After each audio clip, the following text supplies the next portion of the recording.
Hello and good morning. Welcome to Mountain Standard Time. I'm your host, Nathan Giede, and today, of course, I'll be speaking with Reid Small. He'll be telling us a little bit about BC news. He's our correspondent here in BC, and he's going to give us a little bit of an update on what's both happening with wildfires and church fires, for that matter.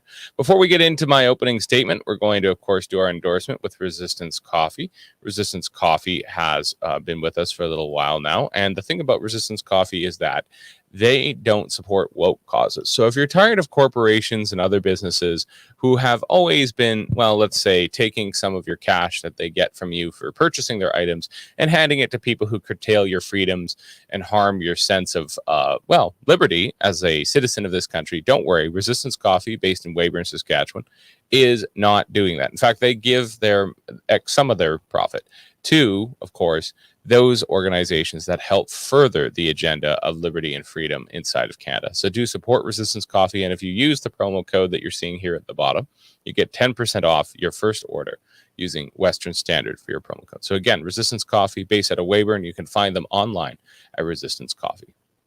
Well, it's an interesting day, to say the least. We're going to start with the opening statement, but the short version of it is, at least in my world, that we're in this bizarre time. It's like 40 plus degrees up here in BC's northern capital, or at least it was yesterday. It certainly felt that way on Sunday. I went floating down the river, but I have a suspicion. We'll do the opening statement, but I have this suspicion. I kind of articulate it here. In case you haven't looked outside in a while, it's hot, at least here in British Columbia. Up where I live in BC's northern capital, the temperature crested to 40 degrees centigrade if you were standing in the right places. As a real life example, I wore my clothes fresh out of the washer the other day and got on my motorbike. 10 minutes later, I was dry. So that was a bit of an interesting, that might be an interesting kind of point. And the thing that we have to think about is that that's how hot it was. A wall of heat. So even going fast, like on the motorbike, it didn't change anything. It was literally like I was in a tumble dryer. I just happened to be going in a straight line instead of circles. With such heat comes forest fires here in British Columbia, and in turn, those fires will become the topic of the day. I doubt very strongly that there will be any real notice of pandemic policy just days from now. Indeed, supposedly by July 1st, we'll be able to remove our masks regardless of where we are. If there is no spike shortly afterwards, I guess we all know how effective those were. People can argue that'll be because of vaccine or that's a tainted sample. I don't think so. They told us that the vaccine wasn't going to keep COVID from spreading, just that it was going to keep it from killing you or infecting you, but you could still be a carrier. So if you can still test positive for COVID afterwards, there's no reason that you couldn't, after the mask mandate ends, you couldn't test everybody to see how well it was spreading or not spreading. So that's important to note. So funnily enough, along with the forest fires and the need for rain, BC has had a pandemic of churches burning in the wake of finding bodies near residential schools, human remains, that is. The most obvious question is, if this was a synagogue or a mosque, what would the government do about it? But perhaps more importantly is, we must ask why society is so accepting of such wanton vandalism and violence. Maybe that's just where we're at. Such a lack of care and attention that we really will let vandals run the show, paving the way for vigilantism. I pray, as a status Indian, as a British Columbian, as a devout Roman Catholic, that grace pours like rain, that better angels of our nature prevailing. If not, it is obvious that fire will be fought with fire, likely costing many lives in the process. I don't mean to exaggerate that point. I really do believe that we have a problem. We have a lot of problems here in British Columbia when it comes to these things. But with this heat wave I think temperatures have also flared when it comes to people's moods. Obviously, there was some terrible news out of Kamloops, some terrible news out of Saskatchewan with that residential school.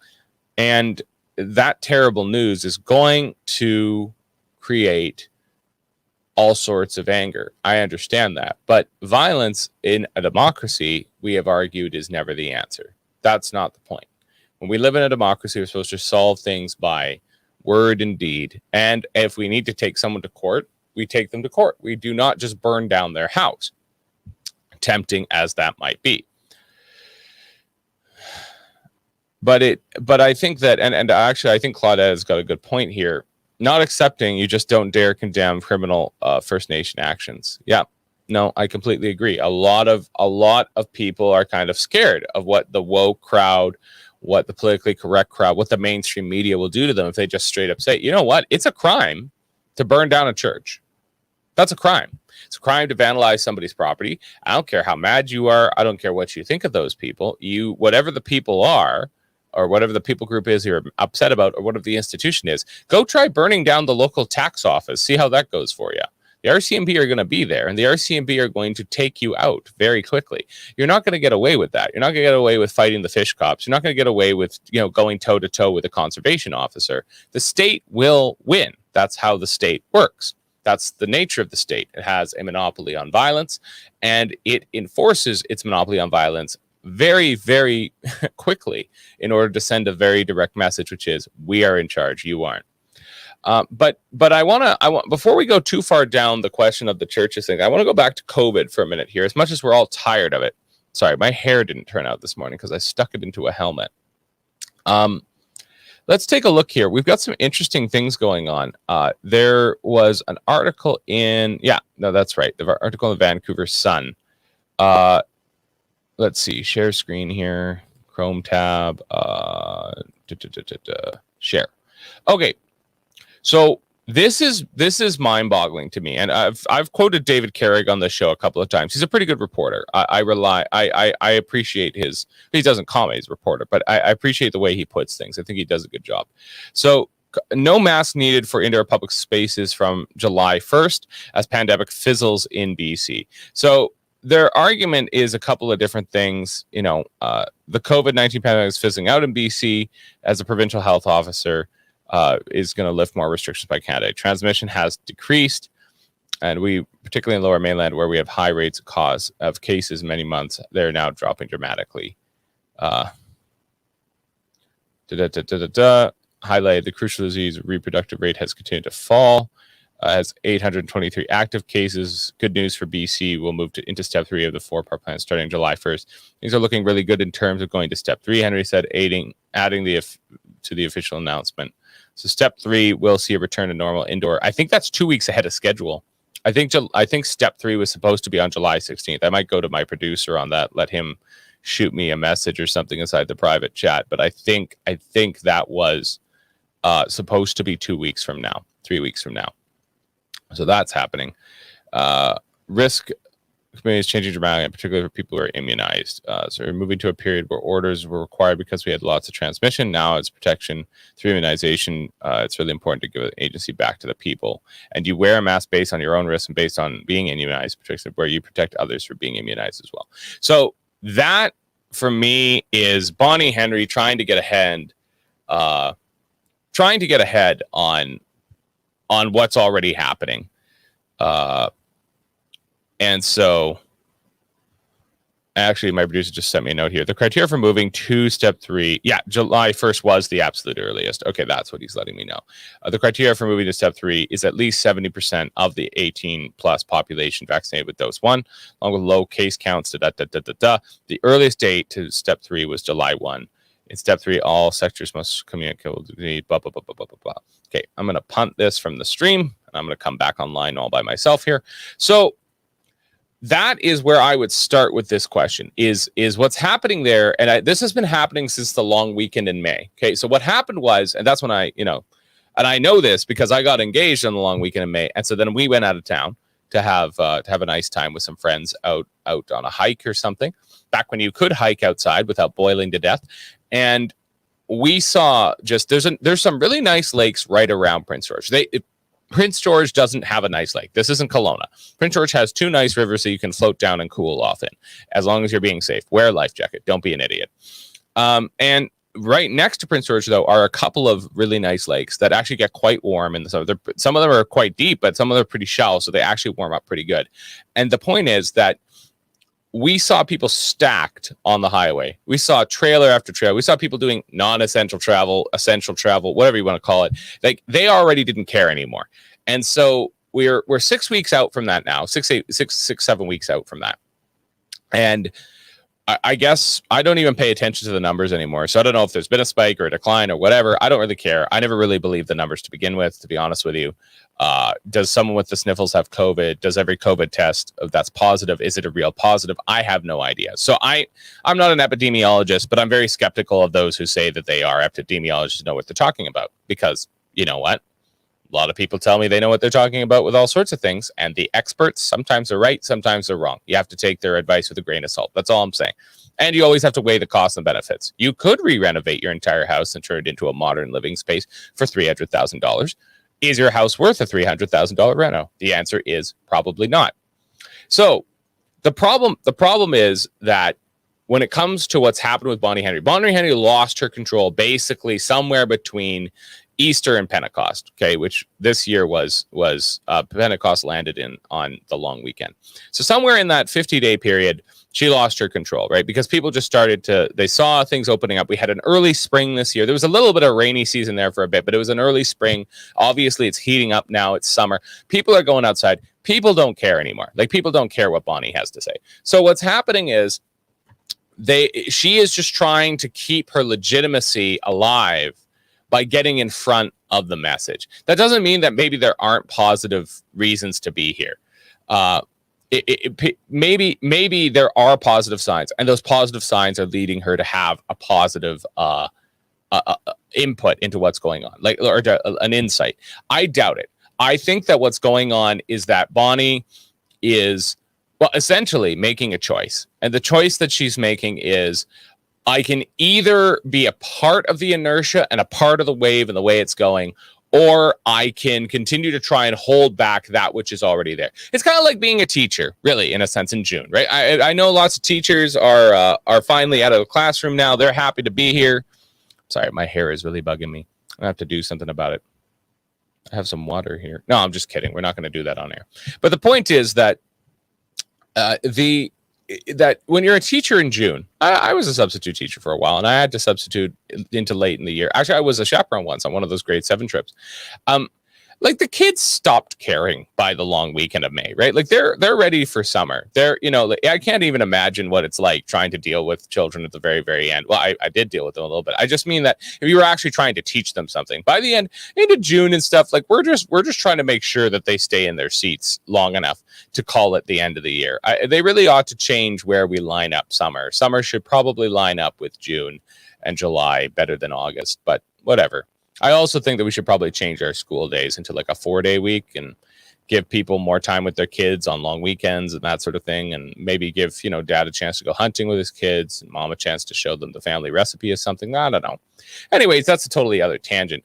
The issue, though, is that just as when you're just there to keep the door open, to keep the lights on as a teacher from basically May long weekend to July 1st. Everybody knows that. Everybody knows that the kids aren't paying attention anymore. Everybody knows that except for the keenest kids waiting for their exams in grade 12 and 10 and whatever else, they're on point, but everybody else is they're just bouncing off the walls. They don't want to be here anymore. So what's happened with Bonnie is that she is the last school marm of Canada.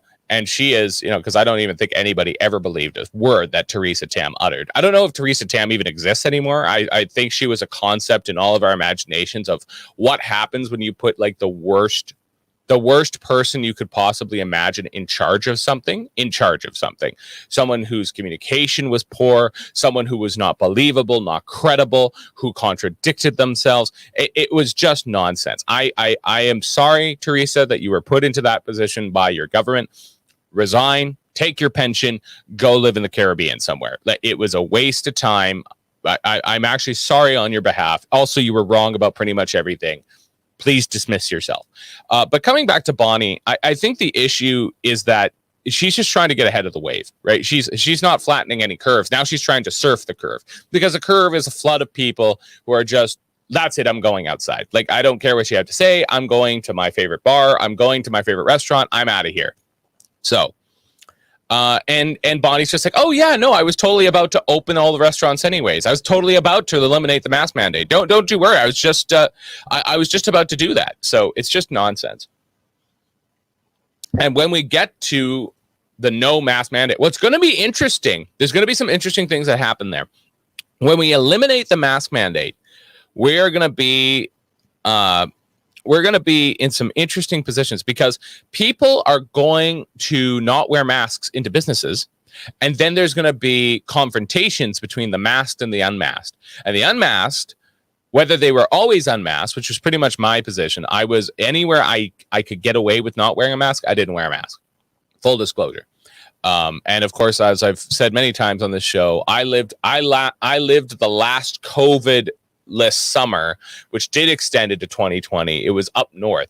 In the north, we just were a little bit behind everybody else. The fear didn't get to us right away, and we had a COVID-free summer. We just went to the pub. We enjoyed ourselves. Nobody wore masks anywhere except some inside government offices and one or two neurotics inside of the local store. That's it. It wasn't mandated. It wasn't required. And then into fall, it started to come down, and the fear gripped us, and you had people accosting each other in the street. So here's the deal. What's going to happen is, as of July 1, if masks are entirely a free choice from now on, now we're going to get into the old libertarian argument. Can a business enforce a certain set of rules on its own property? And that's where things get really funky, right? Is it the people who can demand any service from any business, or is it any business can demand anything of its customers? This is an old argument. It's one of the oldest arguments inside of a free democratic society. It goes from before capitalism all the way back to 1215, the Magna Carta. This is an old problem, and the issue is, if the mask mandate ends, what happens? Can they refuse you service? Can they refuse you service with the mask mandate ending? I don't think they can, but they probably will. And then what are you going to do? Because, I mean, it wasn't like you actually absolutely had to wear one before. There were all sorts of exceptions. You could say that it caused you anxiety. You could try and produce a doctor's note, whether that was a real doctor's note or not. You could talk about your asthma. You talk about difficulty breathing. It didn't matter. It didn't matter what you said, though. Like, people were married to an idea, and that's what I really think it is. I'm not a conspiracy theorist. I think there was a virus that leaked from the lab. How purposeful or not, we'll leave that alone. Motive or not, we'll leave that alone. But something went wrong, and it spread to the world. The Chinese knew about it. They lied. The Communist Party of China lied to the rest of the world. The WHO covered for them. It shut down the planet. It ruined Trump's economy, helped cost him the election, which also seemed very spurious, if you ask me, where those votes were coming from. I don't know who voted for Joe Biden. I didn't. The point is that, well, obviously I'm not American, but I just mean, like, I don't know if anybody knows anybody that voted for Joe Biden. But the point is that, we come to our present moment, and it's very clear that COVID was the great divider. It was the great winnowing fork. And people would base their entire belief system, their entire life, in whether or not the mask was what you appreciate or not. Were you going to virtue signal with the mask? Were you going to agree to the vaccine? Were you going to allow us to reopen? Couldn't you just be a good person? Can't you just get the jab? Can't you just do the right thing? Can't you it was a religion, and it took over the world. It took over the world. And I'm still blown away by the fact that we let this happen. I'm going to just show some of the comments we've had here. So we've got Sheldon. He's a pretty frequent commenter. Why Bonnie Henry is trying to get ahead in the parade. Perish the thought. I really appreciate some of the phrases he uses. He's got a good vocabulary. We've got a couple here from Patricia. Are they listening to the store? Robert, sorry. Make the mask. Make the mask. Produce a doctor's note. Explain why they need to wear it. That's funny. Go in reverse. It is a religion. Christoph Kotick says so. Just don't make me wear it on my face. Yeah, no, I mean, I made that point a couple of times. I made that point to my grandmother who lived through Nazi Germany. She really didn't like that joke. But this is the problem. Like, people, I'm sorry, my hair is really bothering. Give me 2 seconds here. This has got to stop. All right. That's what I get for not doing my hair properly this morning. Yeah, everybody got to see me do that live. This is a live show. We don't have a commercial break to go to. But the point is that still not doing what I want it to do. God, that's annoying. Oh, well, what are you going to do? Poor audio listeners are all going to be like, what the hell's going on right now? Thanks, Sheldon. Yeah, all right. Whatever. I'm going to just leave that alone. I got to stop being so vain. I'm sorry that I have this thick, luscious hair that sometimes causes me problems. I'm sorry. Let's get back on track here. The point that I'm trying to drive home here is that yeah, we get it, Sheldon. It's hilarious.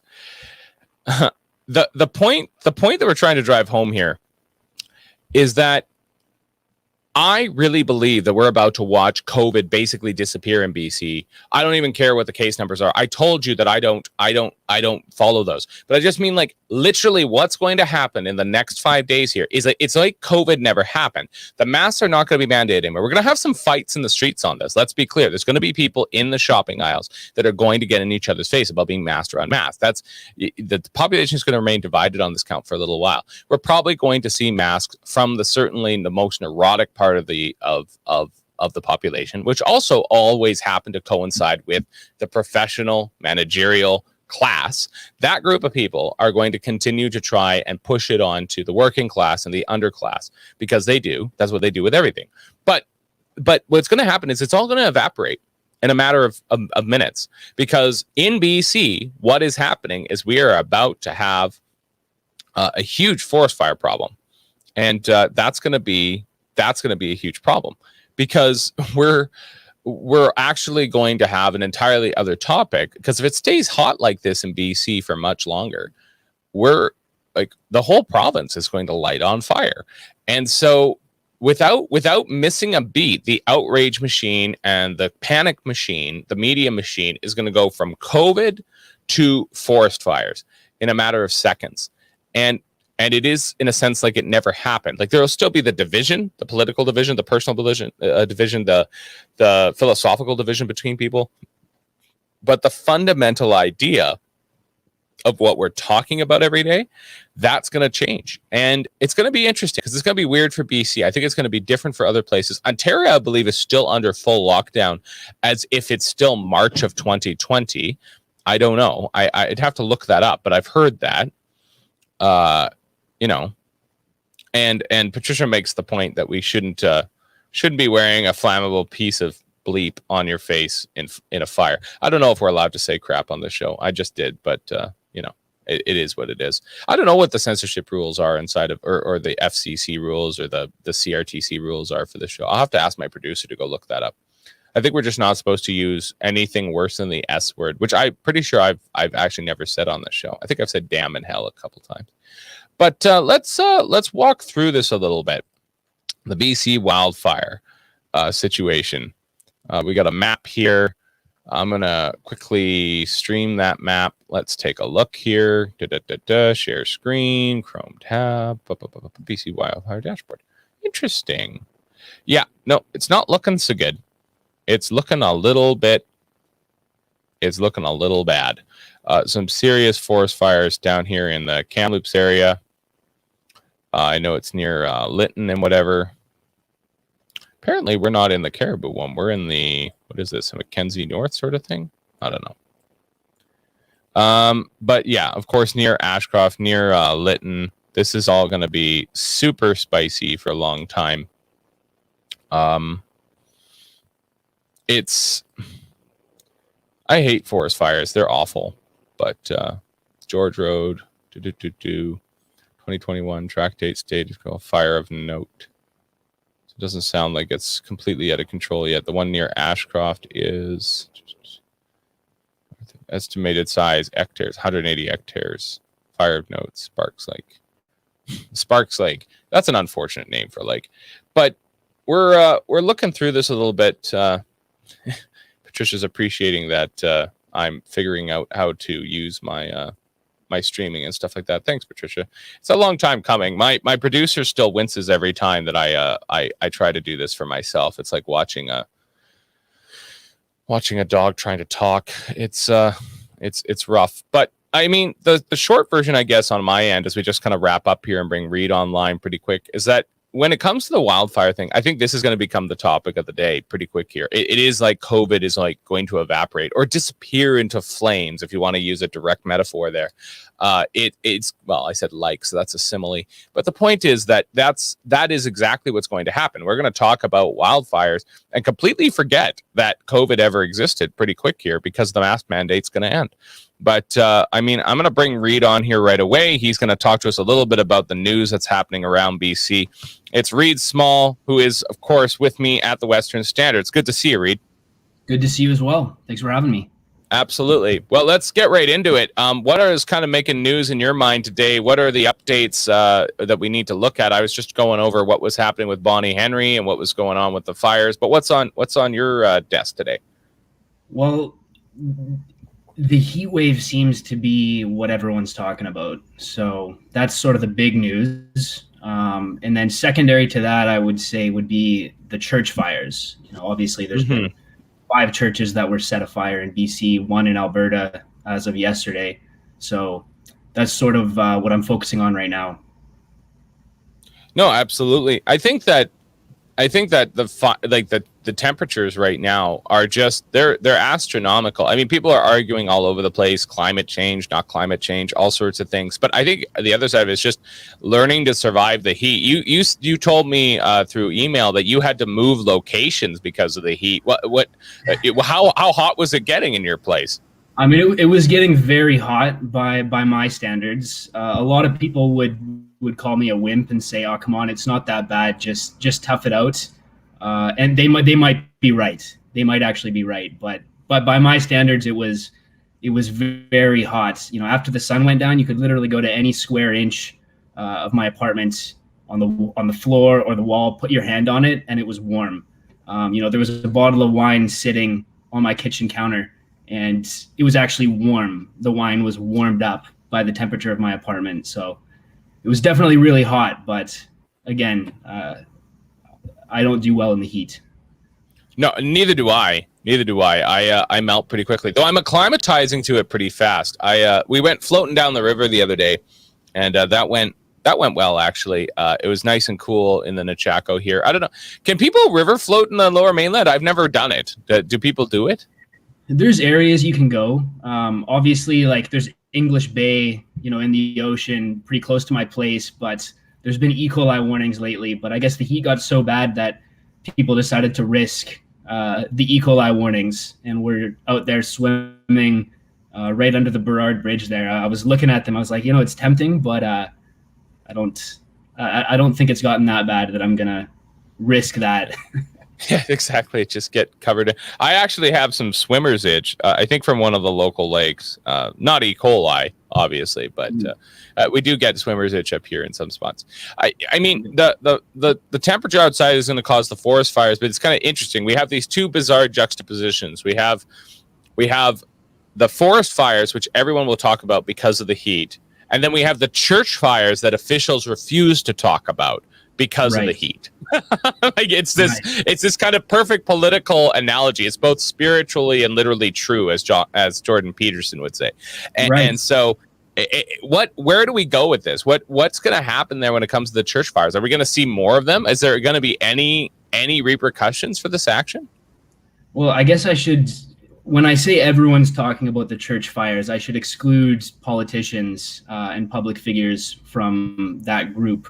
But are they going to continue? I mean, I sure hope not, but I guess the question is, what is the reason for them being set on fire? Is it because whoever did it, these people are that are lighting churches on fire, is it because they're genuinely upset about Canada's history, or is there sort of a deeper cultural issue?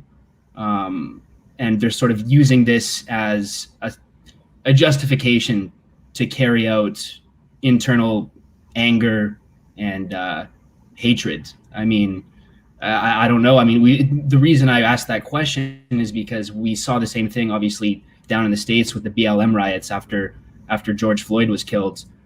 There was certainly a lot of people that were protesting and genuinely upset, but, what about the people that were burning and looting buildings? I mean, In my opinion, it's sort of the same mindset that Mm-hmm. we saw then. We're seeing it now in regards to the burning of churches in response to the unmarked graves. And so I imagine we're going to see it again, whether it has to do with the residential schools or something else. But I imagine the violence and sort of the cultural divide and anger, the collective anger that's permeating throughout culture right now. I don't see it going anywhere. I don't see it going anywhere either, but that's the dangerous thing. If it only exacerbates things, we are going to get into a position where let's say that some of the local Knights of Columbus, which is a real thing, right? I mean, I'm a Knight of Columbus. It's a fraternal organization that's supposed to just be about do-goodery for the Catholic Church, but it is occasionally. I mean, they are called the Knights of Columbus for a reason.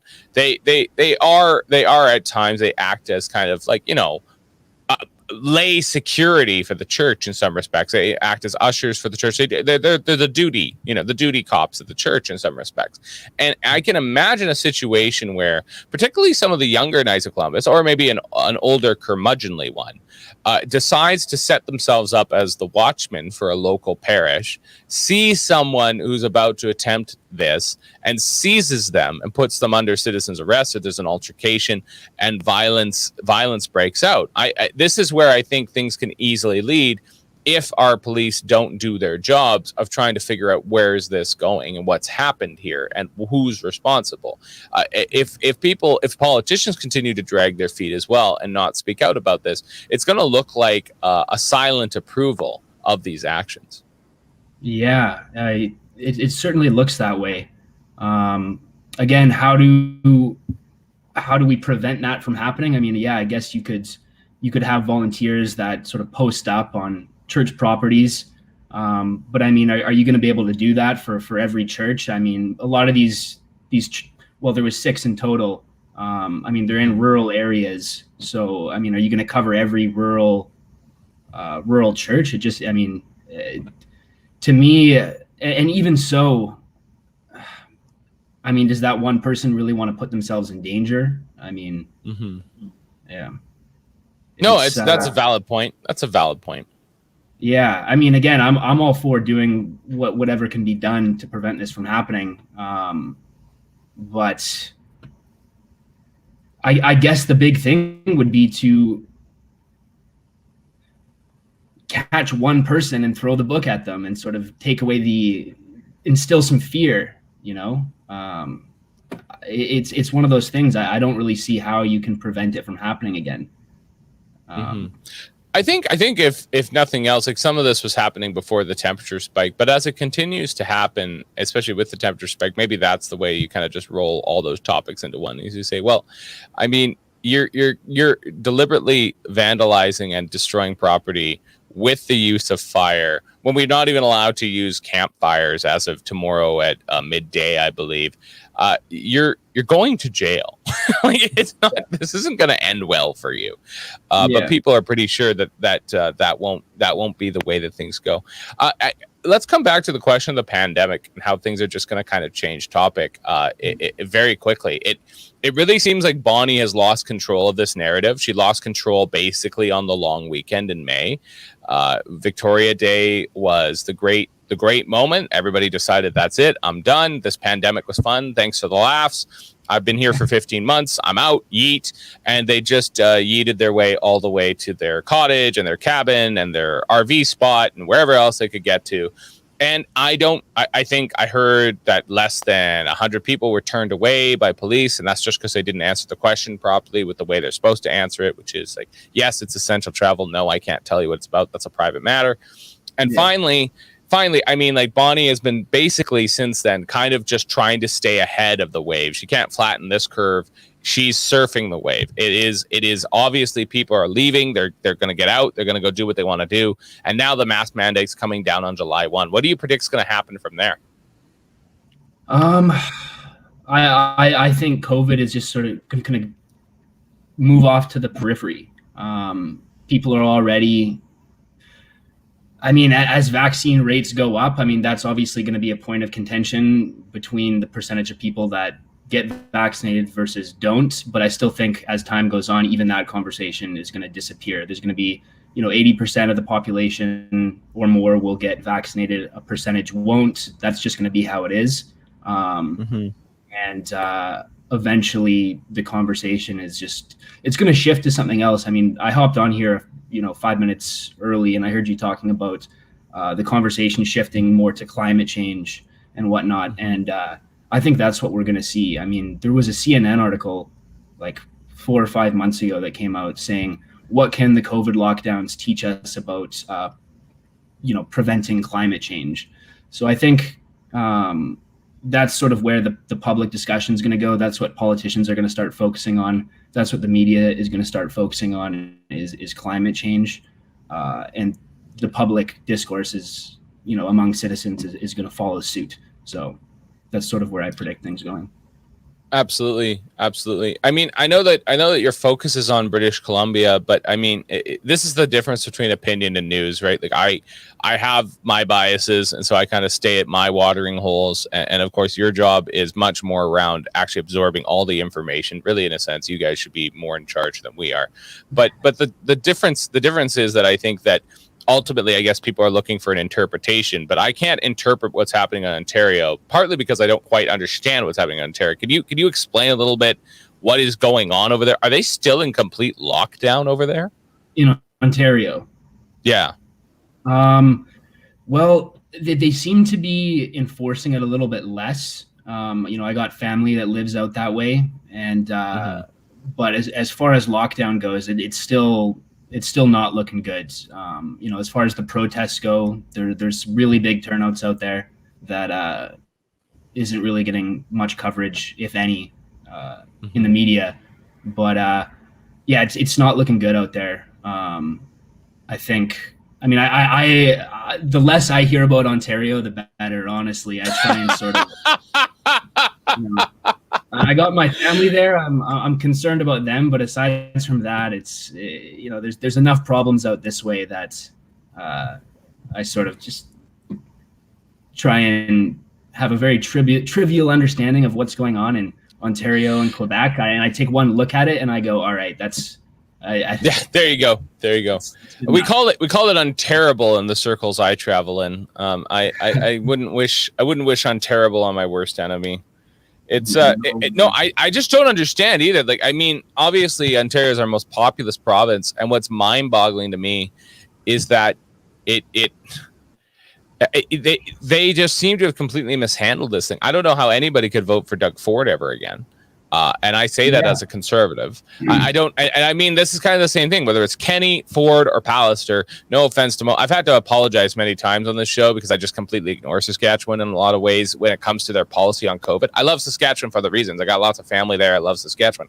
But when it comes to their COVID policy, I don't think anybody knows what Saskatchewan is doing, including Saskatchewanians, because it's like, it just exists and I don't know what's happening over there. And nobody takes Mo seriously, I think. But Pallister, Kenny, and Ford, everybody is like, yeah, no, I'm never voting for that guy again.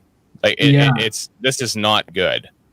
And Horgan, he's a very good politician because he can kind of find that perfect middle ground where he finds a way to appease people on all sides as much as he does piss them off. Like he'll go, for lack of a better term, what some people might call like woke. He'll kind of appease the woke sides of the population, but then he'll also come out and say, well, no, we don't cancel Canada Day. And so people are like, okay, yeah, he kind of is a little bit annoying, but he also isn't that bad because he's not wanting to cancel Canada Day. And so he kind of, he's very good at finding that middle ground. I mean, I'm not saying that it's genuine. I have to be careful, I guess, about my opinions. But I think Horgan does a really good job at getting people to like him, I guess.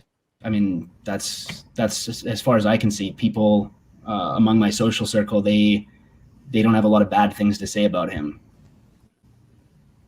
No, they don't. They don't have a lot of bad things to say about him. But it's funny. Like I have regular contributors on this show every week. Aaron Eckman and Stuart Parker, and they both represent different sides of the left when it comes to British Columbia.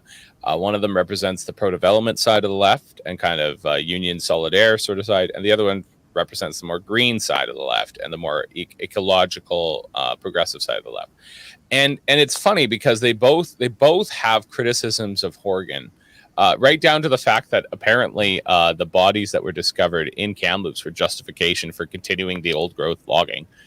He somehow weaved that together into a single word salad. But the thing that is interesting with Horgan is that you're right. I think he is kind of the Teflon man. He can do pretty much anything he needs to do, and he can get away with it. Yeah, and when he starts irritating the, I guess what I would say, more people on the right, the more free speech people, when he starts to kind of piss them off a little bit, he'll come out and say, and he'll condemn Whole Foods for banning poppies, and he'll kind of like for a few days win them over again. So yeah, he really is good at picking his narrative. Sort of licks his finger, figures out which way the wind's blowing, and just goes that way for a few days, and then starts going the other way. And he's very good at attacking. He's very good at attacking. Yeah. I think that's kind of why he's been able. Actually, there's been a good point raised by another good buddy of the show, Sheldon Clare. Horgan was smart about focusing COVID on Bonnie Henry and thus away from his government. I think that actually is bang on. He did keep the focus on Bonnie, and it's kind of interesting because she's survived a lot longer than I thought she would. And right now she's just trying to figure out how to descend. She's on the wave. She's 100 feet in the air, and she's got to figure out how to carve down this wave and get back to the ocean floor, or at least to tide level. And I think she's navigating that so far, not okay, but she's going to get there. But Horgan is finally going to have to start focusing on his own government again, and having to take the heat for it, especially in this heat wave. What do you think are going to be some of his priorities going into the fall? What are his priorities going to be going into the fall? Well, I would say he's going to really try and take credit for all the for anything related to COVID. I mean, obviously it was really shady the way he was telling people 1 minute to stay home and not visit their families, and then the next he's calling a snap election. But going into the fall, I think he's going to focus on really how much good BC has done as far as getting people vaccinated and taking care of small businesses during the lockdowns, even though most small business owners would beg to differ with that. I think that's going to be his primary focus, is how he led BC out of the fog as our leader from the dark times of COVID. And now we can move forwards, and all of his shortcomings that happened were because of a horrible circumstance that he had no control over, but he was able to lead us out of the fog. And it's interesting because he'll have survived in a way that I mean, Trump didn't survive the exact same circumstances that he was in, and he had his election 2 weeks before Trump did. And Horgan is just, I mean, again, like Horgan is looking pretty good in his own position. I'm not saying that I necessarily agree with Horgan at all, but he's looking pretty solid, again, out of the premiers, from Ontario West, let alone Quebec. Quebec was at one point hauling people out of their own homes for having Christmas parties. We all saw the footage from that. That made it all the way to Tucker Carlson. Yeah. But I think that the thing we have to be honest about is that here we are, coming to what looks like the end of COVID, getting into the whole question of course, climate change coming up because of the heat, the fires, obviously cultural divisions inside of Canada. What's going to happen in this federal election? Is this going to go back to the Liberals, or is some insurgent party finally going to make their voices heard? It's going to go back to the Liberals. I really think it will. I mean, I don't see how it goes any other way. I completely agree. I don't understand. I don't understand what the Tories are doing. It seems like they've forgotten who their base is. They've forgotten how they won in 2011. They don't care about the people who usually actually vote for them, and they're just alienating them. And on top of all that, the Liberals, like, I mean, they've just been giving away free money to everybody. How could they lose? And that's the thing about Trudeau is I think there is a large portion of the population that absolutely loathes him, but it's still a minority. So there's a lot of people that really have disdain for Trudeau, but he still has that majority. Like you said, handing out money. A lot of people in my age group that were, basically spending the last year just getting served money and hanging around, making no real effort to, kind of get back to work because they got these checks coming in. They're very happy with the way things have been going. Mm-hmm. No, and I think that's exactly where that vote's going to come from. It's I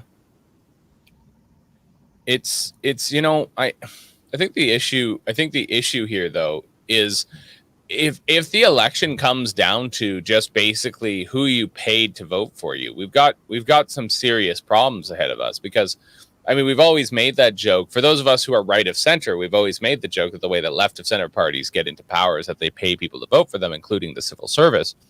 And now, and then, of course, it's always harder for conservatives to win because they have to tell people, well, we're not paying you to vote for us. We're going to open up the economy and help you get a job. So then you should vote for us. And then people look at the free money versus looking at getting a job. And then they're like, I don't know if I want to do that. I don't think I think that's an overly simplistic way of looking at it. And I've argued on this show many times that austerity as an idea inside of conservatism needs to go. It doesn't work. You could just spend the money well that's already being collected in taxes, creating an austerity program, which somehow always ends up the same way. Frontline services being cut, the managerial class growing, and debt still being piled on in the government. So austerity doesn't mean a leaner, meaner government. It just means less service at the kiosk, which is the place where working class folks actually need help. But the point that I'm going to drive home here is that what do you think, Reid, is the alternative story that has to be told by, say, the Conservative Party or the Mavericks or by the PPC? What would the alternative thing be? Because right now it seems like Liberals like, well, you trusted us with our minority, and even with a minority, we managed to hand out some money, and the money we handed out to you, we have, like we've shown you that you should vote for us again, and look at us, aren't we in control of everything? Even in a minority, we're acting like we have a super majority, thanks to the NDP and to the Bloc. What is the counter argument from the Tories or from any other party trying to get those votes back to them? Well, I think the Conservatives really lost a lot of respect from a lot of their voters based on how they handled lockdown, the issue of lockdowns. O'Toole was very, he was very much in favor of, closing things temporarily. He's like, yeah, no, like obviously this isn't ideal, but there's this virus, so it's what we have to do. It's for the greater good. And meanwhile, a large percentage of conservatives that violates what they view as their freedom. They're like, okay, wait a second, we've got the government coming in and not only trying to control every aspect of our lives as far as our money goes, but how we can earn money ourselves, how we can gather, how we can, worship, things like that. And so I think the Conservative Party would have to really go back to focusing on that like real freedom aspect. That's how I see it based off of what I hear from people in my circle. That's what a lot of sort of classic conservatives are really not happy about those issues in particular. That seems to be the primary focus. I completely agree, but this is where things get really kind of dicey for me, is that it's like, well, is there any going back? Like that's kind of the question in my mind. Is there any going back with anything? Where are our options? What are our options? What are we going to go back with? What are we going to go back to? This is the thing. We've been talking about going back since the Income Tax Act of 100 years ago that was supposedly just temporary to pay for the war. We have had things ratchet in a certain direction for over 100 years, 113 years of 80 something of which the Liberals have reigned. Canadians they're basically ruled by a one-party state in this country. How can we build an alternative narrative? How do we build that when it really does seem like we are just stuck in one mode of thinking? Well, the short answer is I don't know. That's the short answer. Again, I think it really comes down to a problem of information, how people are getting their information. That's in as simple terms possible. That's how I would answer that. I mean, it's a very complex question, and the way forward is something I've thought a lot about, but I mean, there's a very small percentage of people that are in the middle that are willing to. I missed that. I'll put it back up. Oh, pork barrelers. Yeah, no, that's a good one. But there's a very small percentage of people that are willing to actually look at things beyond a surface sort of mainstream narrative, which is,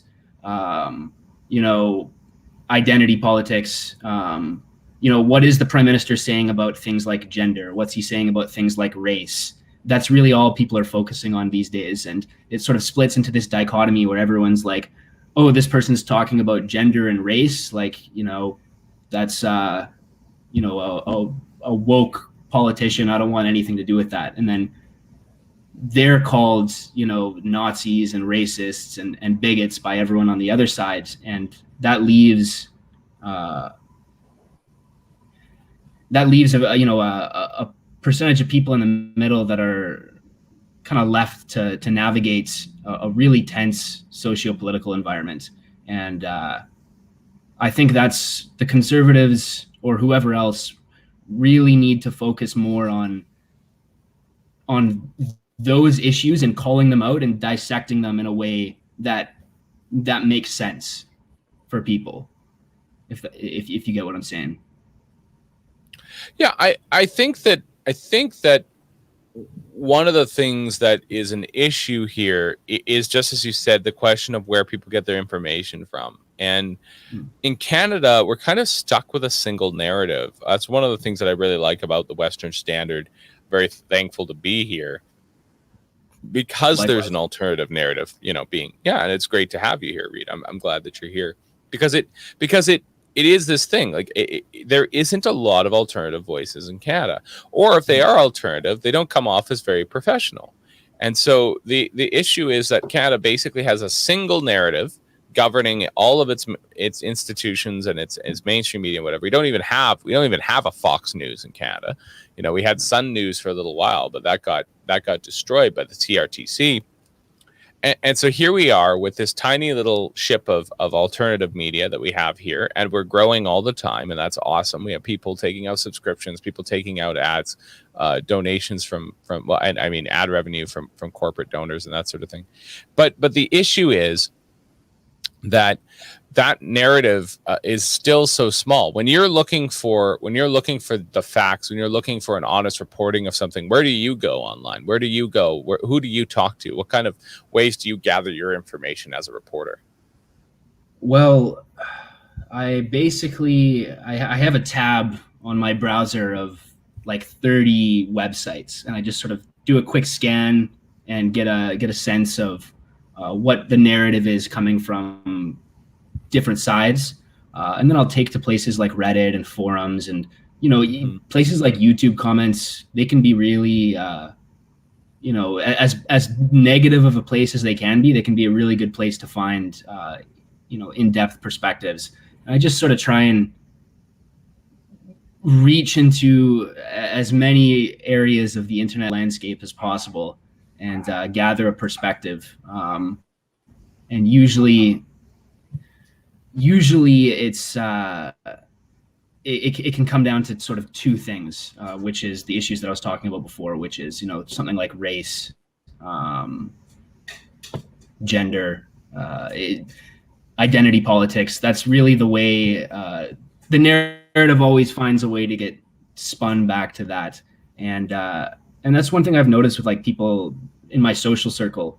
You know, they aren't concerned about things like they aren't concerned about like the little things that are going on in the federal government. They're more like, oh well, what's Jagmeet Singh saying about you know, gender or race or this? What? Oh, that's what he's saying. Oh, great. Well, I'm going to make an Instagram story now and let everyone know that this is who I'm going to be voting for, and that's just sort of where we're at now. But to answer your question, where do I go for my information? I mean, prior to working at the Western Standard, that was one of my go-to spots.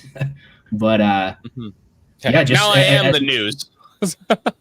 Yeah. But yeah, no, as many places as possible. And sometimes if I'm uncertain about something, I'll throw a question out. I'll start a subreddit, or I'll post on a forum and just let people dissect it and go from there. You know, there's no one place that I look for information, just as far and wide as possible. That's interesting. I would never have thought of being of like being a part of the investigation into a story via the internet. That's a very interesting take. I'm still, you know, I may only be 31, but there's some times where I come across as a real boomer, and that's one of them. It just would never occur to me that the internet is a place to like, I'm going to ask this question and see who answers it. Like, it never occurred to me to do that outside of like, I don't know, like an ad for something or whatever. It's like, I have this thing I need to sell, or I have something I want to buy. So I ask online. Even then I kind of missed the buy and sell. I missed the printed copy. That was awesome. I'd get my coffee, I'd have the printed copy of the buy and sell. It was a great way to find like just all sorts of old stuff. It was great. But yeah, I think that your point there is valid. It's in a sense, reporters can either kind of just go with the narrative, or they could actually do some digging and look into what people are really thinking and feeling about some of these issues. And I think that's a far more honest way of going about the reporting. Yeah, and really try and steel man each side. You know, even if you think it's not true, just try and understand the logic of it and make it as strong as possible, and see if there's anything that will dismantle it, and factor that in. You know, trying to understand truth is it's not an easy thing. It's not an easy thing, but we do our best. No, absolutely. Absolutely. I understand. As we kind of close out our time with you here, Reid, maybe something you could point out for everybody here is just some ideas of what you think is coming down the pipe. You know, summer has started, the election's coming. I mean, you know, honestly, we're 6 months away from Christmas. Like, I mean, that's not that far away, actually. We're in a different world than we were in the June of 2019. I went to a COVID-free wedding in June 2019. Nobody in June of 2019 could have predicted where we'd be in June of 2020, let alone June of 2021. Where are we going over the next couple of weeks here into that election, and what's gonna be the major issue? What are things going to look like by, let's say, Thanksgiving or Halloween? Climate change. That's going to be the big discussion. I'm calling it right now. That's going to be the main focus. The media is going to be talking about it left, right, and center. It's going to be the main focus of politicians. That's going to be the central issue going forward, and COVID's going to sort of dissipate into the background. No, I completely agree with you. It was a great news story for a certain amount of time. It helped bump Trump out of office. Like, yeah, that's essentially what it was being used for. The body count doesn't match other body counts we've had. It doesn't. There is no correlation between the amount of panic that it caused and the actual damage that it did, other than the self-inflicted economic damage that we're still suffering from. We're going to go through over the next number of years. And you're right. Now it's time to change the channel before people realize that, hey, we did a lot of panicking over something that, not saying it wasn't deadly in its own way, but a lot of panicking over something that we now the cure is worse than the disease. Absolutely. And I think the same mindset is going to manifest itself in the conversation of climate change, where your opinion has to unequivocally fit the narrative. Otherwise, you're a climate denier, or vice versa. And we're going to see the same issues are going to manifest themselves going forward. I believe they will. I completely agree. Well, thank you so much. That we're speaking with Reid Small about all the things that happen in British Columbia and the next big things that are coming down the pipe. I'm not sure if you're open to it, Reid, throughout the summer, but I'd be happy to have you on it first thing on Tuesdays to try and keep us abreast of what's happening through the week. Yeah, that sounds great to me. I enjoyed talking with you, so let's make it happen. Absolutely. Well, thank you so much, Reid, and we'll see you again soon. Thanks, Nathan. Absolutely. All right. Well, we had Reid on there, and that was good, and that kind of took us through some things there. We're going to get back into some of the articles that have been punched up here from my lovely producer. Again, we're going to start over again with the wildfire picture here. Thank you, Diane. Appreciate it. Always appreciate prayers from people. It's a scary time. It's a scary time, to put it politely. But let's get rolling here with this particular thing. So we're going to zoom out again here just to kind of get a picture of where the fires are. We have some hot spots everywhere, lightning strikes, that sort of stuff. But we're looking for the fires, and the fires, of course, are in the central interior BC. And then what's this guy here? Suspected cause in Daniels River. State of control, out of control. Well, that's not good. So we've got one out here into the coastal region as well. That's out of control, but still supposedly small right now. So we're not happy about all of it. Obviously, this is Lightning Bean River, 8 hectares new. I guess the simplest answer, of course, is that we're into fire season. We're into fire season. So that's just how life is. When it comes to what happens in BC during fire season, ironically, some of us put masks on. We just got out of the mask mandate, and now we can put them back on for the fires. Of course, they won't be the silly paper masks. Those don't do anything for anything. I remember one year, I'll admit this, everybody, I know masks are a triggering word in the Western Standard world. They make people really worried. I'll say it this way. So back in, God, what was it? That must have been 2014 was a bad year. That was a year that we built the house. 20 and into 20, even 2018 or 2017. Both of those years had some bad fires. I remember, though, at one point it was bad enough in 2018 that when you were driving on the road, it wasn't that you couldn't see anything, but the smoke was pretty thick. And I did have to put on my welding mask to just kind of, give my lungs a break, and with the carbon filters, right? So, masks that are actually proper and for the particulate they're meant to block, they do work for that.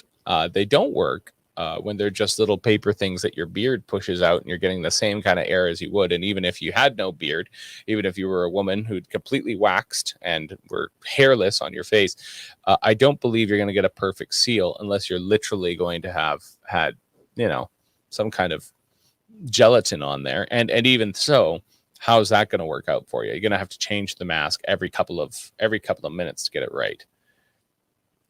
But let's punt that from the stream, and let's grab something else here. So we're going to talk about a few different things when it comes to both where COVID's headed. Again, just for those who might be joining the stream right now, I'm going to just quickly bring us back to where we started this morning, which is with Bonnie Henry trying to stay ahead of the curve, trying to be the cool chick at the front of the parade, which has now passed her a long time ago, but she's having to sprint forward, sprint forward, sprint forward. The dam broke on the May long weekend. People aren't listening anymore. People are tired. People are going to the lake. People are just going to do whatever they're going to do. They don't care. And so, but Bonnie is trying to just pretend as if she's still in control, and she is telling us that, hey, oh yeah, we're going to move up what our opening date was to July 1st. We're going to let people mask or not mask according to their own will. We're going to give people their own agency. And that was kind of the that final statement there in Carrick's report here. So we are moving from a period where orders were required because we had a lot of transmission in our community, and every single layer of protection was incredibly important. Now, as we have protection through immunization and decreasing transmission rates, it is really important for us to give that agency back to people. And you wear a mask based on your own risk and based on being immunized and protected, where you protect others through being immunized as well. Well, Bonnie, I have my doubts. But we'll carry on from there. So we've got a couple of different things going on here. One of the interesting ones that's been punched up for me is an article from the Epoch Times about the WHO. Let's take a look at that, shall we? Chrome tab. From the Epoch Times, written by Mei-Ling Lee, WHO stops recommending widespread COVID-19 testing of asymptomatic cases. And that's from today, actually. In updated guidance on COVID-19 testing strategies, the World Health Organization says it does not currently recommend widespread screening of people without symptoms, citing the cost of such a strategy and its ineffectiveness. Widespread testing of asymptomatic populations, including through self-testing, is not currently recommended based on the lack of evidence on impact and cost effectiveness of such approaches and the concern that this approach risks diverting resources from higher priority testing locations. We're going to stop right there. I'm pretty sure that people argued this as far back as last year, but certainly by no later than the end of last year, beginning of this year, that testing people for the sake of testing them was not a way of figuring out where COVID was. Asymptomatic cases did exist, and technically speaking, I guess they could be carriers, but it never really made sense, and it sounded like a lot of wasted tests. And then it sounded like some of the tests were not reliable. So, yeah, why was testing of asymptomatic populations done in the first place? Because the testing company needed to make money, I guess. I think a lot of what happened in COVID really will come back to who was looking for money. I know that might be a hard thing to hear. It might be a sick thing to hear. And actually, speaking of who was looking for the money, that is to say the WHO, the World Health Organization, they get a lot of their money from China. They get a lot of it from the United States as well, but they get a lot of money from China. Just like the UN, it's supported by its member states. And the member states pay big dues into it in order to have their will be done and to have political cachet within the organization. Well, the WHO definitely liked getting big checks from China. And when things went sideways in Wuhan, they helped cover up the evidence. That's been proven. That's mainstream stuff. That's no longer conspiracy theory. People were saying that last year, and they're being called conspiracy theorists. You say it today, on June 29th, a year and a half since the beginning of 2020, almost to the day. A year and a half later, it's the day I turned 30 and everything changed in the world. Here we are. People are allowed to say, yeah, you know what? The WHO, I don't really trust them very much. And some people are like, yep, as they all wear masks. Makes no sense. So, however, countries with the resources and desire to expand testing should demonstrate that they have the necessary public image to place a response to positive results. So apparently, if you're a big enough country to pay for it, you should pay for that anyways. Testing of non-symptomatic people, asymptomatic people, should be prioritized for testing. But in areas with ongoing community transmission, anyone who has come in contact should still quarantine for 14 days. Centers for Disease Control. That's in Georgia, right? Atlanta, Georgia? Yeah. Centers for Disease Control and Prevention Aaron Ekman is counting my yawns. He told me that the other day. So apparently I don't know if that's my first yawn of the program. I think it is. I must have gotten a good sleep last night. He'll comment on that later. The Centers for Disease Control and Prevention that asymptomatic and not vaccinated should be quarantined and tested if they're in close contact with a COVID-19 positive individual. People are considered fully vaccinated 2 weeks after their second dose of messenger RNA vaccine or a single dose of Johnson & Johnson vaccine. Claudette making the point that this is, of course, just an arm of China. Do I agree that WHO is just an arm of China? Certainly, it acted as its puppet for a lot of those times. I feel like we're in this bizarre moment. There's a weird correlation here. Stick with me. See if you can follow me through this one. So Bonnie, Dr. Henry, if you prefer, Dr. Bonnie Henry, she is essentially trying to stay ahead of the curve. The curve has been heading that way for a long time. People are tired of the mandates. People are exhausted. So what are they going to do instead? They are going to just do what they want. So what does Bonnie say? Oh, by the way, doing whatever you want is part of the policy now. And we weren't really sure about all the stuff before, but we just did it because we thought it was the safe thing to do. Essentially admitting that she never knew what she was doing.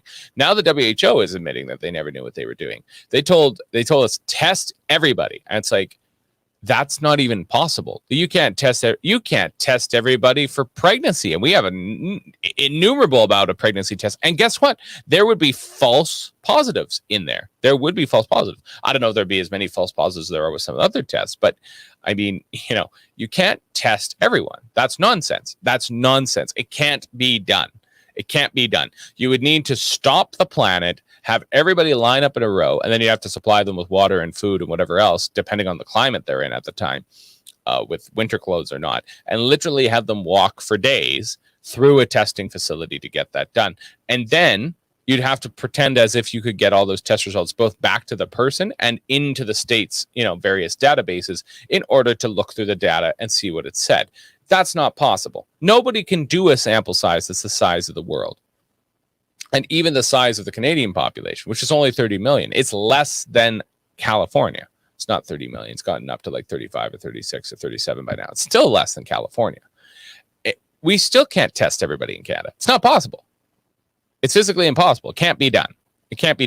And so the WHO, which had told us for months, just test everybody and just trust us, like that was already a nonsensical idea. And now they're saying, oh yeah, by the way, you don't have to test everybody. But also, if you have the money to do it, maybe you should. But if not, don't. And also still curtail the freedoms of anybody who isn't vaccinated and anybody who comes into contact with somebody with that. So that was because that's what they said right up here was viral testing, whereas fully vaccinated after 2 weeks. Yeah, people who are unvaccinated was down here somewhere. Or for the unvaccinated. It was in here somewhere. Not vaccinated. Here we go. The Centers for Disease Control says its most updated guidance that people who are asymptomatic or not vaccinated should be quarantined. So you're saying lock people down that have not been vaccinated. I have no plans to get the vaccine. No desire to do it. People don't. I don't really understand. I've heard all sorts of horrendous stories about the vaccine. Mostly the AstraZeneca. I don't have a problem throwing them under the bus. I don't know if the big pharma is going to come for me in my little basement here with my camera. But if you are, go ahead. You're wasting my time and I'm wasting yours, I suppose. But it's silly. The AstraZeneca had so many bad results for a lot of people. I have no problem throwing that under the bus. And quite frankly, again, we were dosing people with something that had been developed very quickly, that had not been properly tested. And finally, something that, in any population, there's going to be variance. And that variance is going to cause health problems when it comes to any given dosage done in large quantities for everybody. That's my 2 cents on that. Don't take the AstraZeneca. And if you can, tell people that you're not interested in the vaccine because you know what? I think herd immunity is probably a better way, and that gives you more control over your own body because you developed herd immunity. And quite frankly, it doesn't seem like the vaccines are necessarily going to do anything for us. One, because of the variants, so they said. Two, because of the maleffects the vaccines have on some people. And three, because they also argue that you could still be a carrier even if you got the vaccine. I don't really understand what the point was. I don't understand what the point was. So I'm not in favor of the vaccine, and I'm not going to take it. So what happens if I close that window? Oh, there we go. It just zooms me right back. That's actually really nice. Really nice. Yeah, so the no mask mandate, we've gone through that. We've gone through a few different pieces of this. I'm gonna kind of close out this part of the whole COVID thing. And actually, I guess today's a good day to kind of sit back and think about, like, we are on almost, we're again, I'm a New Year's baby, right? So literally, 365 days ago, I guess inclusive because it's the 29th, 366 because it was a leap year last year. I was turning 30 and the world looked like my oyster. And I couldn't believe, I wouldn't have been able to predict what was coming down the pipe. And so my life has drastically changed. Some of it for the better, in an incredible way. And some of it, it was a really rough go. It was a really rough go. But here we are. We're surviving. We're scraping by the grace of God.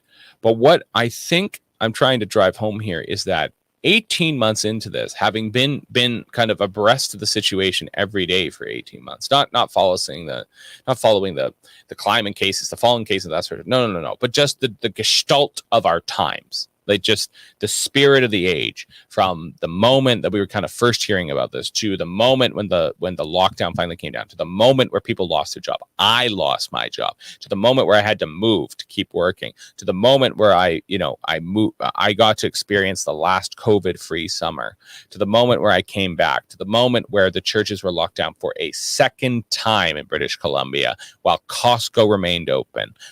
Finally into Easter, where we looked like we were going to get it, and then we didn't get it, and then finally to today. What I'm trying to drive home here, I suppose, is that, like, I've been there for all of it. I've been there in some kind of bizarre ways of witnessing it. Okay? Like, directly. And I don't think we had a clue of what we were doing. I'm going to completely agree here with Mr. Jones. Put him up there. 18 months later, we know no more about COVID than we did then. That's true. It's absolutely true. We don't know what we still. I'm trying to imagine explaining this to my children. I'm about to get married. We're Roman Catholics. Roman Catholics have a very particular view when it comes to contraception and procreation. Very easily have a child, provided God blesses us, very quickly. And that child by 2027 is going to be capable of asking questions, right? With a semi-rational mind and thinking through some of that. And before 2030, with a few of their siblings, obviously, they're going to be capable of thinking kind of in group. And again, consciously asking questions. And they're going to have to, at some point, they're going to figure out, well, I was conceived at this time, I was born at this time, and that sort of thing. And they're going to sit there and be like, hey, I looked in my history book or whatever, and I learned about this thing that happened right before you and mom got married. What was that about? And their mother and I are going to have to look at them and be like, you know what, kids? We don't know. we are still trying to figure out what that was about, because we went through it. We lived through it. And it wasn't like the war that our grandparents lived through that had a beginning and an end, and there's a reason, and Hitler invaded Poland. And there was things that happened that clearly added up to a beginning and an end of a situation where people were in conflict with one another. And everything went from, and as it was in the First World War, right? They started with started with horses and swords, ended with tanks and biplanes and machine guns, right? It's just bizarre. But the point is that here we are, let's say we're in 2030 and we're looking back at 2020. And I'm trying to explain to my children what happened at that time. And right now, I'm going to be in complete agreement with Sheldon Jones. It's just 18 months later, we know nothing. What is that going to mean after another 10 years? What's going to mean after 1,200 months, to put it that way? I don't know what the answer is. It's a difficult thing to try and face. I truly believe, if I'm being completely candid with you, I'm going to move this over a little bit, see if I can't get my head centered a little bit better. There we go. That's better. I'm going to be completely candid with you. I don't believe that a single thing that we did worked. I think that every single thing that we did was based in panic. It was based in people's pride around their expertise and the idea that they were in charge and they had to act. And I understand that feeling. I'm not gonna, if something bad happens in my future family and whatever else, I'm not gonna not act. Of course I'm gonna act. Of course I'm gonna take charge. Of course I'm gonna try and do something. But I would hope that I'd have the self-awareness, especially in conversation with my spouse, perhaps privately, to be honest with the fact that I went the wrong way and I did the wrong thing and I made the wrong decision and I need to say sorry and I need to back up and do the right thing. Our politicians aren't doing that. They are not admitting that the businesses they destroyed are never coming back. And they're not admitting the amount of debt that they've piled on to me and people like me, people of my age, people that are just after me, the people who will be my children. They aren't admitting that. They aren't admitting that there's been a ginormous wealth transfer upwards during this time. There could have been a reestablishment of all sorts of things. I got called a socialist on this show a couple of days back just for, arguing that maybe 10 houses shouldn't be owned by one man. Maybe 10 families should own 10 houses. Maybe there should be just a single freestanding home for every Canadian family. I don't know why I got called a socialist for thinking that, but apparently I'm a socialist. I don't know. We'll bring Aaron Ekman back on to tell me what socialism really is. But I guess what I'm trying to drive home here is simply the fact that I really don't believe that a single decision that was made up top saved us in their preventative measures. Shut everything down, lay everybody off, give them all some cash, keep them at home, put on the masks, sanitize. Maybe the hand sanitizer helped a little bit. Maybe. I don't know. I doubt it. I think it was really good at giving people rashes and drying out their skin. But maybe sanitizing some surfaces was good. Maybe that was good. And everything that we did, the cure was worse than the disease. And in a way, the reason that we're flipping channels so quickly, the reason why ever since Trump lost, I'm putting that in air quotes, ever since Trump lost to Joe Biden, the man who can't string a sentence together without getting lost in his words, ever since, those in charge saw just how much power they could exert over people, ever since monetary policy was basically rewritten to be like, you know what? I mean, we really can just print more of this stuff. Like, who cares? We don't believe in the value of money anyways. Ever since, the effects of kind of making things more efficient by doing everything by delivery and having everything just come from the big box stores or from Costco or from Walmart or from Amazon. Ever since all that stuff happened, I think some self-awareness did take over, and I think decisions were made Decisions were made, and those decisions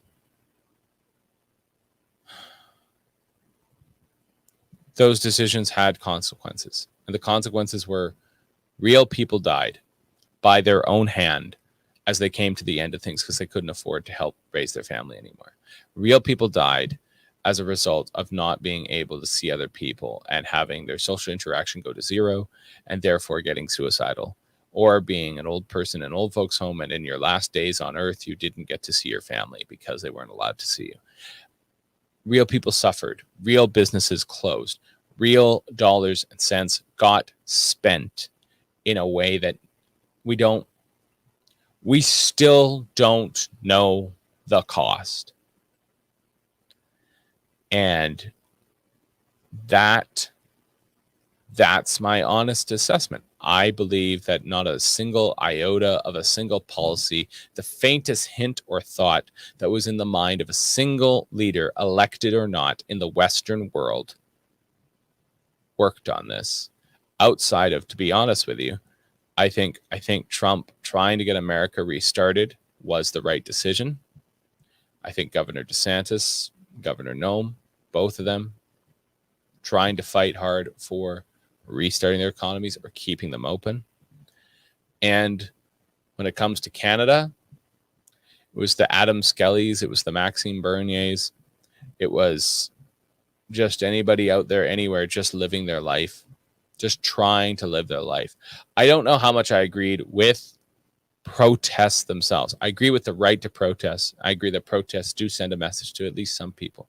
But I really do believe, I was on my mother's side, they're Mennonites, right? So conscientious objection is a big deal.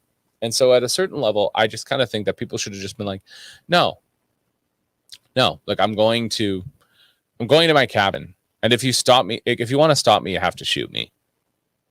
I'm going to church. And if you want to stop me, you have to shoot me. I'm going into this business.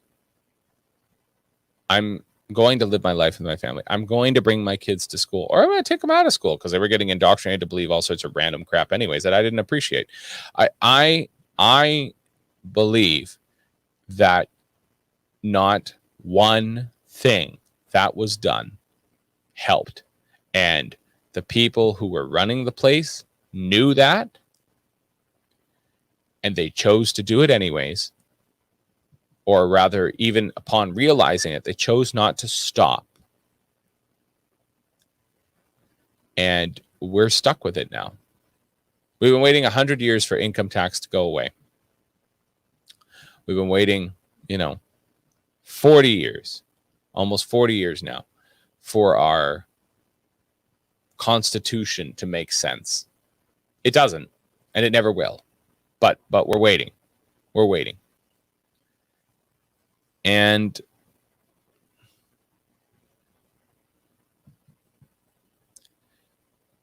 we're going to be waiting for the results of COVID for a really long time. But what do we know right now? What is the undeniable fact? China lied. People died. Our politicians were inept, incompetent, completely out of sync, unable to explain their position. Entire ulterior theories of the universe sprang out of the discord that erupted from the virus issue. Big Pharma made a huge amount of money. Amazon, Costco, Walmart, they all made huge amounts of money. Everything online made a huge amount of money. Local stores suffered. Local businesses suffered. And the debt went through the roof. And I truly believe that not a single thing we did worked. My concern, Nathan, is there's a large part of society that are quite happy with the decisions that were made. That's from Sheldon Jones again. I completely agree. Claudette has a point here as well, to the same point. No critical thinking is happening anymore. I understand how Jim Jones succeeded with the Kool-Aid. Yeah. We live in a technocratic theocracy. I've used this term before, and I'll use it again. We'll get to some of this other stuff. That'll be a good segue, actually, in a moment when it comes to the old theocracy we used to live in, which is the Catholic Church back in the Middle Ages, and and how that's kind of literally being burned to the ground right now. We'll get into that in a moment. But we live in a technocratic theocracy. And a technocratic theocracy is a place where technology runs the day and technocrats run the day and an inhuman machine runs the day. We live by the clock. The clock doesn't live by us. And that's what COVID was in some respects. I mean, especially if basically as of July 1st, which is exactly 6 months of the way through the year, which puts us at exactly, depending on where you're counting from, 15, 14, 18 months, depending on where you want to count from. But, 6 quarters, right? 6 business quarters, one whole business cycle and a half. Count it from wherever you want to count it. The point is that if by July 1st, at least here in British Columbia, things are basically over, we were living by the clock the whole way. And so the technocrats, when they came in, they made their presentations to our premiers and our prime minister and our local mayors and everything else. They came in, they said, look, we need you to give us basically 18 months of trust or whatever. You're going to mortgage your future for the next couple of months. These are the paths we have for you. This is what we're going to do. And instead of thinking that over and then being like, you know what? No, I trust our people more than that. I think I'm just going to give them some guidelines and let them go. I think some of those experts cajoled them. I think some of those experts forced them to make that decision in order to save lives, again, in air quotes, or else they were going to go to the public, or else they were going to go to the media and tell them, well, we had an alternative plan, but the reason these people are dying is because they refused to listen to us. I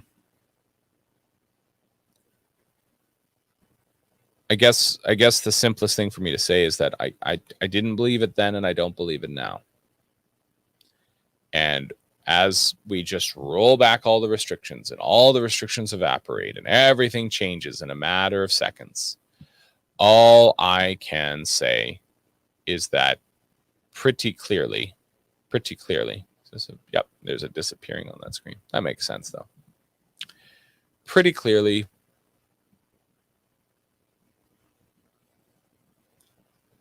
no one's going to apologize. No one's going to say sorry. There's actually a perfect segue there of, if we're going to think about the residential schools and that whole question of apology and everything else, and on to this question of the fires that are happening at churches. Right? By the time we learn anything about the pandemic, all the people who were in charge will either be passed on in their actual flesh and blood or passed on politically and dead to us politically. They won't have an effect of politics anymore. They won't matter anymore. And if they're on the right side of things, they'll be protected. And if they're on the wrong side of things, they'll be fed to the wolves.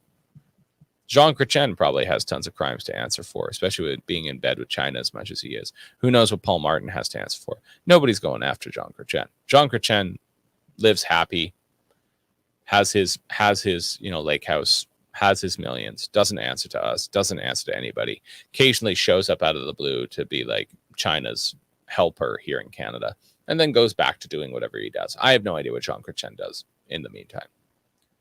But he doesn't answer to anybody, and he doesn't care.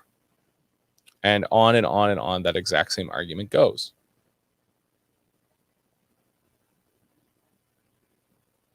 The people who were in charge during the pandemic and all the decisions that were made thereof, the people who were in charge during this entire charade are never going to answer for the way that their decisions affected people and harmed people in a way that'll never be, we can never calculate. It will go beyond any thinking. It'll be go on. There will be no reckoning for what they did, and there is no reckoning how much damage there was. I'm sorry if that was super depressing for everybody to listen to that, but I just needed to get that out there. I'm not saying I'm never going to talk about the pandemic ever again or whatever, but here in British Columbia,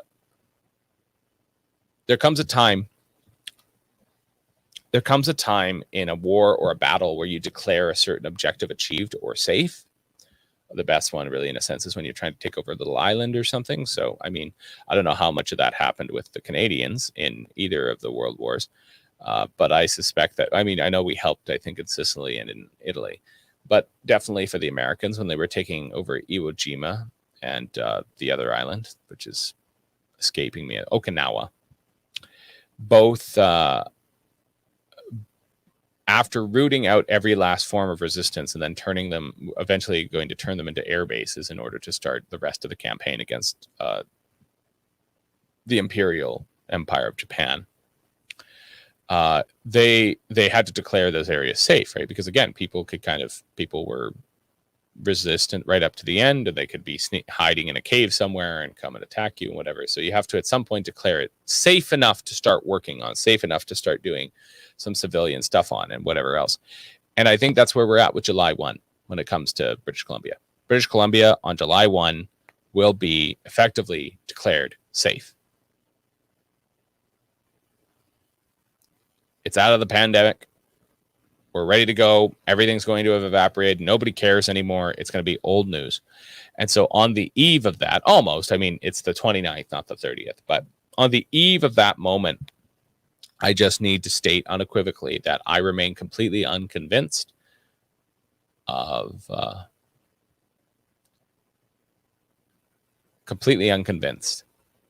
that what was chosen to happen and the decisions that were made and the people in charge were effective in any way, shape, or form. And I don't say that even with any malice necessarily. I say it with deep, deep regret, because we didn't elect those people to not know what to do, and we didn't elect those people to not select people who didn't know what to do. You know? All right. Moving on.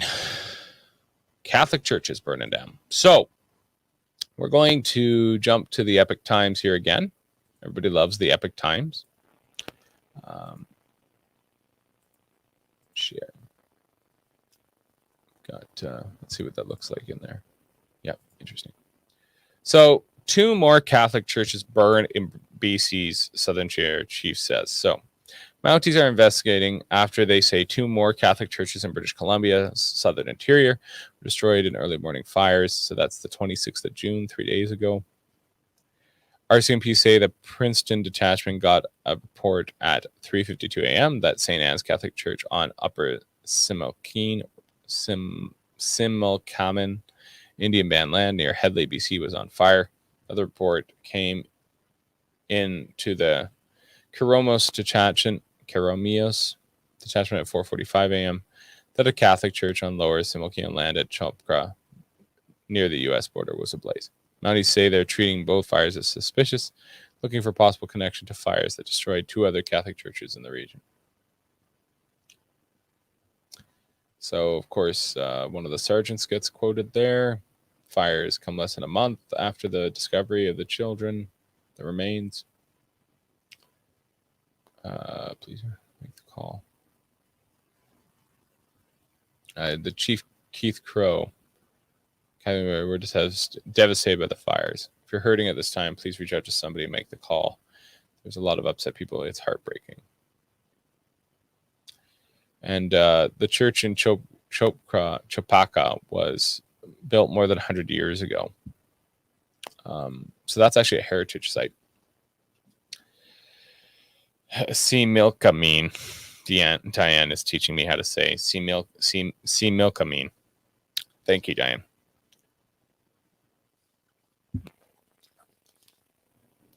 Churches burning. You know where churches burn? In unstable countries, in places where the consensus and the dignity and the courtesy and the civility is beginning to decline. That's where churches burn. Churches don't burn in a well-ordered society. Churches don't burn, except for completely by accident, inside of a society where law and order reign supreme, where, freedom under the law, peace, order, and good government.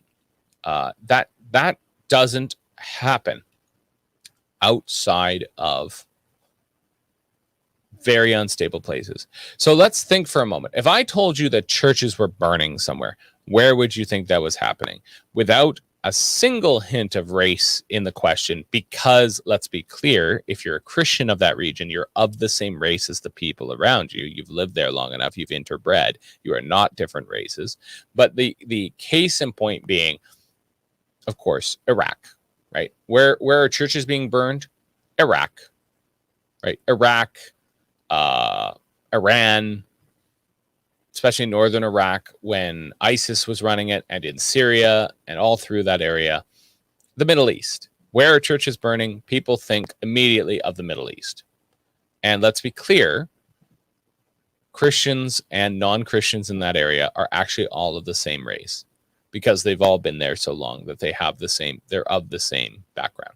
And we must remember that the converts to Christianity and the converts to Islam, because Islam did not begin until 600 something AD or so, the both are converts of the same groups of people. So in year zero, right? Not year zero, but immediately after the death of Christ, we have the conversion of people throughout that area who are all of the same races. And eventually, a few minutes later, well, as far as time is concerned, a few centuries later, when Islam comes on the scene, they're all of the same race. So this isn't a racial question. This isn't a gaslighting question about, oh, well, if I say a church is burning, what do you say? If I say up, you say, no, this isn't a dog whistle. This is a statement of fact. If I say churches are burning, the first place you think of is the Middle East, not British Columbia. And that is a problem, because I think that most of it doesn't have to do, honestly, with religion or culture when churches burn in other parts of the world. For the most part, I think it has to do with one class of people, or one demographic of people, or one agitated group of people trying to take out their anger and their blame on another group of people, even if they have no effect on what's going on there. So it doesn't matter that, the president of a country is the same ethnicity and religion as the people who are doing the burning of the churches. That president, for all of his failures, still gets the people under him still burn the church instead of burning his palace. It's interesting how that works. What I think I'm trying to drive home here is that it takes a pretty unstable, hateful, angry society to get to the point where your places of worship are being burned. That's not good. That is a sign that your society is falling apart, that things are not going as well as you thought they were.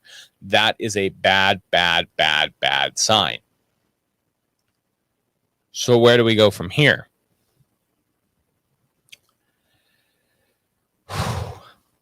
I don't know. I think we're going to have to find these guys. I think we're going to have to find the vandals, and we are going to have to definitely make some examples of people, because you can't be having that. You cannot be having that. If you let that stand, you are inviting more violence on yourself. So we're going to go back into one of the other ones when it has to do with this question of burning of churches. RCMP busy with fire investigations as more churches burn down the First Nation reserves in BC. Calgary. There's one in Calgary too. Let's take a look here. Hey, look. It's Matt, what's his face from the Post. Hey, look. It's the Valley's say they're investigating a suspicious fire at an abandoned church in northwestern British Columbia. The Hazels and RCMP say the fire was reported early Saturday morning on the Gitwangak First Nation and was quickly extinguished with minimal damage and no injuries. That's interesting. Minimal damage, no injury. Matt Gurney, that's right. Staff Sergeant Darren Duran says in a statement, the police want to know if the blaze could be linked to the recent fires. That post from the Gitwak band says the former Anglican church in that community is no longer used and would be no way affiliated with residential schools. Two tiny Catholic churches, one in Headley, one in Chopaka. destroyed by fires. Our CMP east of Calgary said that they too are investigating a fire that appeared to have been deliberately set at a Catholic church on the Siksika First Nation early Monday. Catholic church in Saskatoon were also vandalized with red paint the last week. Fires and vandalism come less than a month after the discovery of what's believed to be the remains of 215 children. The Cowes First Nation in the southeastern Saskatchewan is also investigating ground-penetrating radar. 751 unmarked graves. Okay, so we've gotten through that a bit.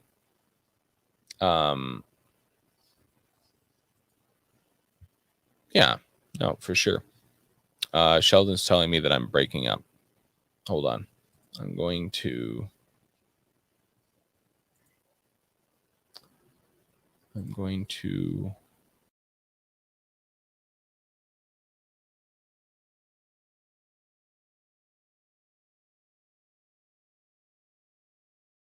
I'm back. Sorry about that. Sometimes the sync that happens in StreamYard, it has to be done some stuff with in order to make sure that it does the right thing. And now my headphones are a little fuzzier, I think, but I'm going to leave that for now. We don't have time to adjust that, or else I'm going to disappear from your screen, but you're still going to have the green screen there. I mean, it's bad enough that this is disappearing. That's okay. The point being, though, and there's a good comment here, or the media is driving a certain narrative which causes anger. I completely agree with you. The point that I'm going to try and make here is that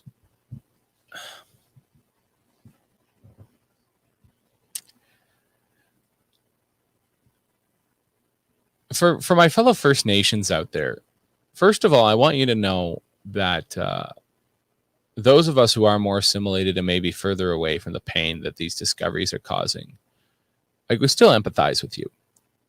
Okay? I'm sorry for what happened. And people shouldn't have been ripped away from their parents. And any abuse that did happen in those places is irredeemable. Well, irredeemable is strong. God himself says that he can redeem all things. It's awful, it's terrible, and it needs to be punished. The burning down of churches isn't the answer, and the reason it's not the answer is that while some of those churches might have been built at the same time as some of these residential schools and operated at the same time, I think only one so far is actually in direct relation to one of the Indian residential schools, because it was actually part of the day school program or something. I think that was the one near Lytton or whatever, the northern of the two in BC and southern BC, I think. And even so, it wasn't the bricks and mortar that hurt people. It was people who hurt people. And so my answer to this problem is that we should find those individuals who committed these crimes, if there's any still alive, and we should punish them. The burning down of the churches is actually just hurting your own community. And I say this as a status First Nation. I say this as a status Indian. I am a devout Roman Catholic, and it is not going to put me in solidarity with you, regardless of what your own beliefs are, how angry you even are at the church. I've been angry at the church. You think all of us devout Roman Catholics think that it's all good in the church? No, there's a lot of us who are really angry about it. We're really angry about the question around abuse that happened at residential schools. And we're really angry at our church too for not standing up during the pandemic and keeping its doors open. Because guess what? Canada, there's not enough police and armed forces and bylaw officers to close all the churches. There aren't enough of those people. If all the churches had stood up and said, if Costco can be open, we can be open. Until you close Costco, we are staying open. They would have had to let us stay open. I was furious. I was furious at the church. I'm still really unhappy with their lack of consistency on this count. And I think the Albertans putting it really well here. This is a perversion of visiting the sins of the father upon their descendants. Yeah, vengeance is mine, saith the Lord, not I. He makes the point too. I am no fan of the Catholic Church, but historical wrongs never be absolved by current vengeance. And he's completely correct. I'm saying this to you. I'm saying this to you as somebody who is blood of your blood and kind of your kind. This is not worth it. This is not how you should pursue these questions. This is not how you should vent your frustration. And if somebody gets hurt in the process, two wrongs don't make a right.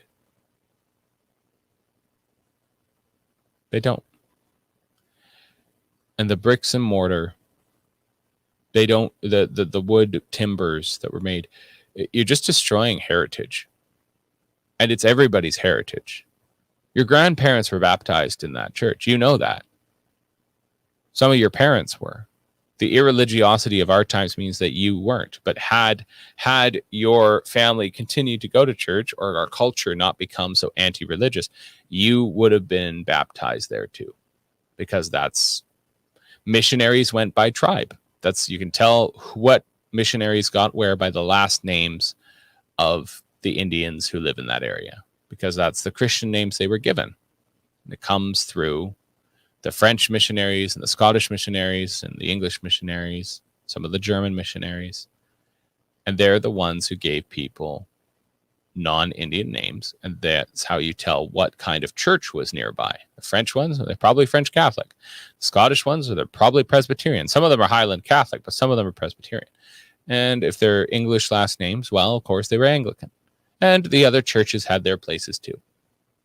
And I guess the point that I'm trying to drive home here is that if you are in solidarity with me because of race and because of the blood that flows through your veins, it flows through my veins, I want to empathize with you, and I want to stand in solidarity with you. And I'm sorry that you're hurting right now, but this is not the way to solve that problem. This is a very, very, very dangerous way of doing things. And it will get somebody hurt, probably even killed. And that's not excusable. So I'm making an appeal to you here. Please don't. Explain your frustrations. Do some digging. I don't know. Pay off an official somewhere so that they let you go through the archives while they go take a lunch break. Whatever you got to do. But perpetuating violence is not the answer. And it will come back on you. I can't imagine what some of those curmudgeonly guys would be willing to do if they got a hold of somebody who was trying to commit this act. Can't imagine. There's some pretty curmudgeonly old guys in my church, let me tell you. They would not have time to be messing around with somebody. That person who they catch, especially if they're weaker than them, younger, less experienced, don't know how to fight, that person's going to get hurt badly. And the same thing is true of the opposite sort of thing. Do you really want to have to turn, violence upon? You were just going to go burn down this church. Wasn't that funny? Ha ha ha. And now you have to get into a violent confrontation with somebody to the point where someone might be seriously injured, perhaps even killed. That's not worth it. I'm sorry. It's not. So that's my 2 cents. Do as you will, I suppose. But I had to say what I had to say. And upon your head be it. Vengeance is mine, saith the Lord. Not you, not me, not the government. And we're going to pay for that one if we keep going down that road. That's about all we have time for today. I'm thankful for everybody who tuned in. We're going to have 2 people on tomorrow. I believe we're having John Robson, Dr. Robson of the National Post. And we're going to have also Mr. Hinman of Alberta to talk about the Alberta Wild Rose Party. So we're going to talk with these people about some of the questions of sovereignty right on the eve before Canada Day. And I'm going to say this now. This is my show, and I make the rules around here. Now, I do this in discussion with my producer and with some other people, but in the end, I also have to make some important executive decisions, and here is one. There will be no show on Canada Day. That is not out of solidarity or respect to anything or trying to support Canada Day or not support Canada Day. It's a stat holiday. I'm taking the stat holiday. There will be no show on Canada Day. So everybody enjoy your day off, and feel free to be very unproductive on the Friday following Canada Day. I would suggest taking it off. I mean, Canadians aren't famous for being productive on a long weekend anyway, so might as well turn it into a long weekend. Just come back fresh on Monday would be my recommendation. But there will be no show on Canada Day, okay? Which is going to be funny because it's going to knock us out of sync. So we won't be in threes anymore. We'll be in 3s minus 1 in one of our multiples. But you have a wonderful day. Stay cool. And if you meet somebody who's really angry about some of this stuff, any of this stuff, the pandemic, what's going on with the residential schools, everything else, try to be an emissary of peace. Honestly, try and bring down the temperature. It's hot enough outside, and give that person some pause for thought. That, you know what, human to human, person to person, soul to soul, I feel you. I feel your pain, and I'm here to listen to you. Now let's move forward into a less painful place. All right. Amen. Amen. You guys have a great day. Thank you so much for your time. Really enjoyed your comments, and we will see you again bright and early tomorrow, 9 a.m. Pacific, 10 a.m. Mountain.